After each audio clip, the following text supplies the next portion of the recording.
हिंदू धर्म में धन के देवता कुबेर की कथा हमें अहंकार के दुष्परिणाम और विनम्रता का महत्व सिखाती है।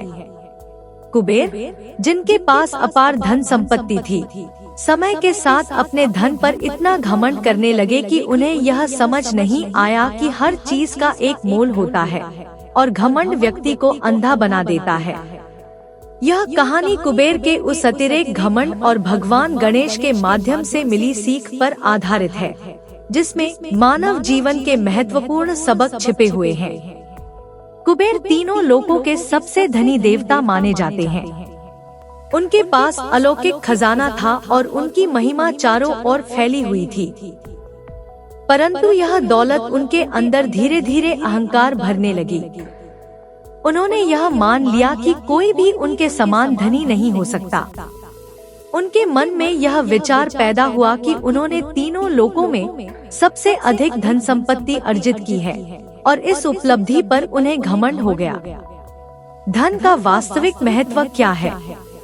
धन किसी व्यक्ति को सक्षम बनाता है, लेकिन यदि उसका उपयोग सही तरीके से न किया जाए तो वह घमंड और अज्ञानता का कारण बन सकता है। यही कुबेर के साथ हुआ। उन्होंने अपनी दौलत को अपनी श्रेष्ठता का प्रमाण मान लिया और यह भूल गए कि धन से बड़पन नहीं, बल्कि विनम्रता और दूसरों की सेवा ही सच्ची महानता का मापदंड है।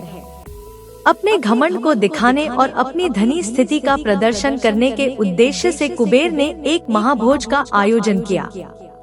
यह भोज अद्वितीय था और इसका उद्देश्य था सभी देवताओं को दिखाना कि उनके पास कितनी अधिक संपत्ति है। इस भोज में उन्होंने सभी देवताओं को आमंत्रित किया, जिसमें प्रमुख देवताओं से लेकर छोटे देवताओं तक सभी को बुलाया गया था।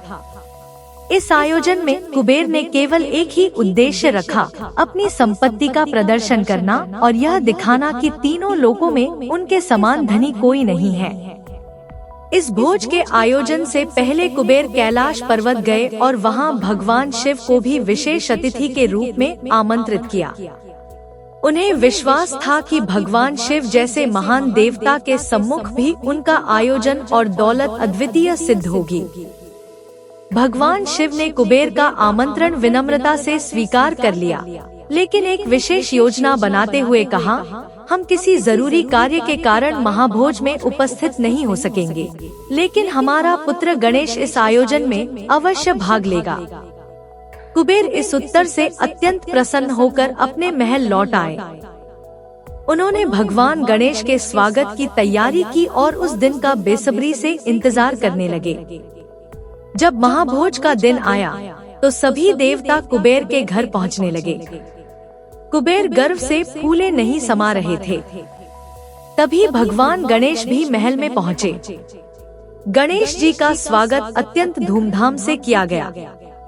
भगवान गणेश को विशेष अतिथि माना गया, इसलिए कुबेर ने उनके लिए सर्वोत्तम भोजन की व्यवस्था की थी। भोजन की शुरुआत होते ही भगवान गणेश ने जो भी सामने रखा गया उसे तुरंत खा लिया। कुबेर ने सोचा कि गणेश जी की भूख जल्द शांत हो जाएगी, लेकिन इसके विपरीत गणेश जी ने जितना भी खाना पेश किया गया सब कुछ खा लिया। उनकी भूख थमने का नाम ही नहीं ले रही थी। जैसे जैसे भगवान गणेश की भूख बढ़ती गई, कुबेर की चिंता भी बढ़ती गई। उन्होंने तत्काल रसोइयों को और अधिक भोजन तैयार करने के आदेश दिए, लेकिन गणेश जी हर बार पूरा खाना खा जाते। धीरे धीरे कुबेर की पूरी रसोई खाली हो गई, लेकिन भगवान गणेश की भूख शांत नहीं हो पाई। कुबेर ने परेशान होकर भगवान गणेश से कहा, प्रभु, अब भोजन तैयार करने में समय लगेगा, कृपया थोड़ी देर इंतजार करें। भगवान गणेश ने तब कुबेर को चेतावनी देते हुए कहा, यदि तुमने मुझे अभी भोजन नहीं दिया तो मैं तुम्हारे महल में रखी हर चीज खा जाऊंगा। यह सुनकर कुबेर घबरा गए। उन्होंने समझ लिया कि यह सिर्फ साधारण भूख नहीं है, बल्कि यह उनके घमंड को मिटाने का एक दिव्य प्रयास है। कुबेर तुरंत भगवान गणेश के चरणों में गिर पड़े और अपनी गलती के लिए माफी मांगी।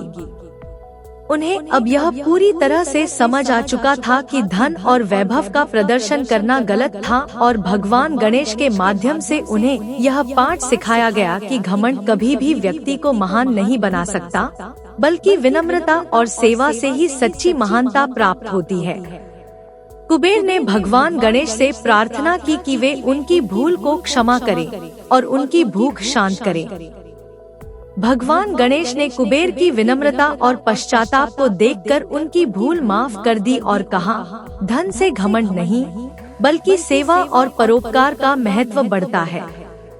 जब तुम धन का सदुपयोग करोगे, तभी वह तुम्हारे जीवन में खुशियाँ और संतुष्टि लाएगा। इस कहानी से हमें यह महत्वपूर्ण शिक्षा मिलती है कि हमें कभी भी अपने धन, वैभव या किसी भी उपलब्धि पर घमंड नहीं करना चाहिए। घमंड व्यक्ति को अंधा बना देता है और उसे वास्तविकता से दूर कर देता है। कुबेर जैसे धनवान देवता भी घमंड में चूर होकर भगवान गणेश के सामने अपनी स्थिति को समझ नहीं सके। इस कहानी से यह भी सीख मिलती है कि धन का असली मोल तब है जब वह दूसरों की सेवा और समाज की भलाई के लिए उपयोग किया जाए। अहंकार न केवल रिश्तों को खराब करता है, बल्कि इंसान की सोच को भी सीमित कर देता है। इसलिए हमें हमेशा विनम्र रहकर जीवन में आगे बढ़ना चाहिए और अपने संसाधनों का सही उपयोग करना चाहिए। धन का घमंड करने के बजाय उसका सदुपयोग करके जीवन को सार्थक बनाना चाहिए।